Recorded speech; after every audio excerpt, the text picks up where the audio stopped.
여러분, 오늘은 나의 라임 오렌지 나무 이야기를 해드릴게요. 잠시 눈을 감고 브라질의 뜨거운 태양과 흙먼지 날리는 가난한 마을 방구로 떠나보겠습니다. 그곳에는 5살 꼬마 제제가 살고 있습니다. 제제는 아주 특별한 아이입니다. 너무 일찍 글을 깨우쳐서 악마가 가르쳐줬다는 소리를 들을 만큼 영리하지만 동네에서 제일 가는 장난꾸러기이기도 하죠.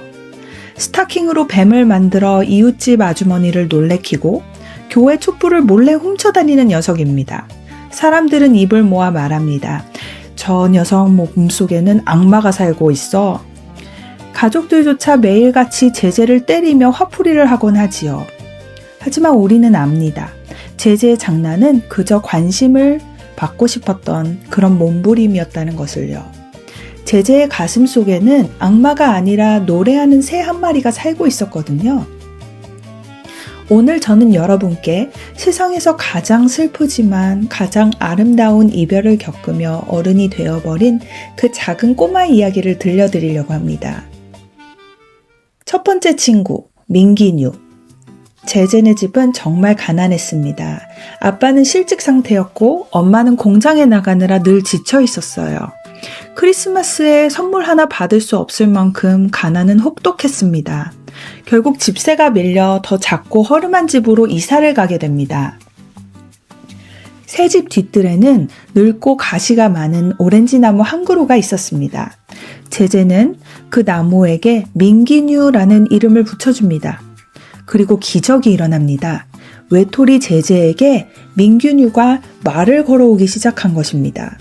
제제는 민기뉴의 가지에 올라타고 그를 명마라고 상상하며 서부 영화 속 주인공이 되어 달립니다. 민기뉴는 제제의 유일한 안식처였습니다. 매일 맞고 혼나서 눈물 콧물 벙벅이 된 날에도 민기뉴는 묵묵히 제제의 이야기를 들어주었지요. 제제는 민기뉴에게 맹세합니다. 나는 시인이 될 거야. 나비 넥타이를 메고 멋진 시를 쓸 거야. 두 번째 친구, 포르투가.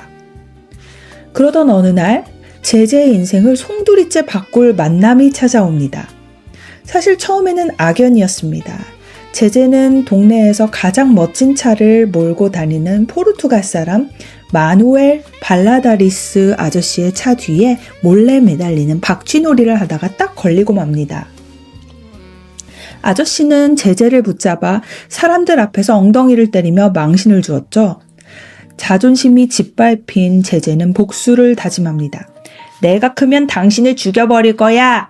라고 소리치면서요. 하지만 얼마 후 제제는 발을 크게 다친 채 학교에 가다가 절뚝거리는 모습을 아저씨에게 들키고 맙니다. 무서운 아저씨가 또 혼낼까봐 잔뜩 움츠러든 제제. 그런데 놀랍게도 아저씨는 차를 세우고 제제를 태워 병원으로 데려갑니다.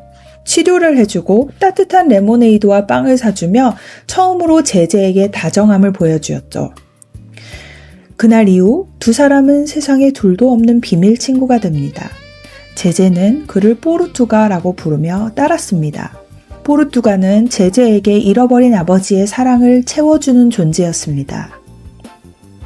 그는 제제의 영리함을 사랑했고 제제의 상처받은 마음을 어루만져 주었습니다. 어느 날 제제는 포르투가에게 예전에 했던 죽여버리겠다는 말에 대해 이렇게 고백합니다. 이 말은 이 소설을 간통하는 가장 유명한 대사로 남게 되죠. 아저씨, 사람을 죽인다는 건 벅 존스의 권총으로 빵 쏘아서 죽이는 게 아니에요. 그건 내 마음속에서 사랑하는 것을 그만두는 거예요. 그럼 그 사람은 언젠가 죽어요. 제제는 이미 마음속으로 미워했던 사람들을 지워내며 사랑 없는 삶이 죽음과 같다는 것을 본능적으로 알고 있었던 것입니다. 포르투가는 그런 제제를 꼭 안아주었습니다. 제제는 포르투가에게 자신의 아빠가 되어달라고 애원합니다. 그 순간만큼은 제제는 더 이상 악마의 자식이 아니었습니다. 사랑받는 그저 평범한 5살 아이였지요. 너무 이른 이별. 망가라치바 기차. 행복은 왜 이토록 짧은 걸까요? 제제의 세상이 무너지는 소식이 연달아 들려옵니다. 첫 번째는 민기뉴와의 이별이었습니다.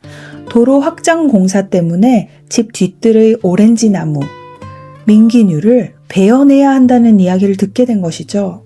제제는 절망했지만 그래도 괜찮았습니다. 그에게는 포르투가가 있었으니까요. 하지만 운명은 잔인했습니다. 학교에서 수업을 듣던 제제에게 친구들이 수군거리는 소리가 들려옵니다. 망가라치바 기차가 차를 들이받았대. 그 차는 포르투가의 차였습니다. 제제는 미친 듯이 현장으로 달려가려 했지만 사람들에게 막히고 맙니다. 사실 제제는 이미 알고 있었습니다. 자신의 가장 소중한 친구, 진짜 아버지 같았던 포르투가가 영원히 떠났다는 것을요. 그날 이후 제제는 알아눕습니다. 고열과 구토, 헛소리에 시달리며 죽음의 문턱을 오갑니다. 사람들은 제제가 민기뉴를 잃게 되어 슬퍼서 그런 거라고 생각했지만 사실 제제는 포르투갈을 잃은 슬픔에 영혼이 부서지고 있었던 것입니다. 제제는 신을 원망하며 울부짖습니다. 왜 아이들이 철들어야만 하나요? 이 어린아이가 감당하기엔 상실의 고통은 너무나 거대했습니다. 에필로그, 어른이 된다는 것. 시간이 흘러 제제는 몸을 회복합니다. 아빠는 취직에 성공했고 집안 형편은 조금 나아졌습니다. 아빠는 제제를 위로한답시고 민기뉴가 베어지면 더 좋은 나무를 심어주마 라고 말합니다. 하지만 제제는 이제 압니다. 그 어떤 것도 포르투갈을 그리고 순수했던 자신의 어린 시절을 대신할 수 없다는 것을요. 제제는 더 이상 장난을 치지 않습니다. 민기뉴에게 작별 인사를 고할 때 민기뉴는 이미 하얀 라임 오렌지 꽃을 피우고 있었습니다. 그것은 민기뉴가 제제에게 보내는 마지막 인사였고 제제의 유년 시절이 끝났음을 알리는 신호였습니다. 제제는 마음속으로 포르투가에게 편지를 씁니다. 사랑하는 포르투가, 저는 너무 일찍 철이 들었어요. 사람들은 제게 민기뉴 때문에 아팠던 거라고 말하지만 사실은 아니에요. 사랑이 없는 삶은 인생이 아무것도 아니라는 것을 알았기 때문이에요.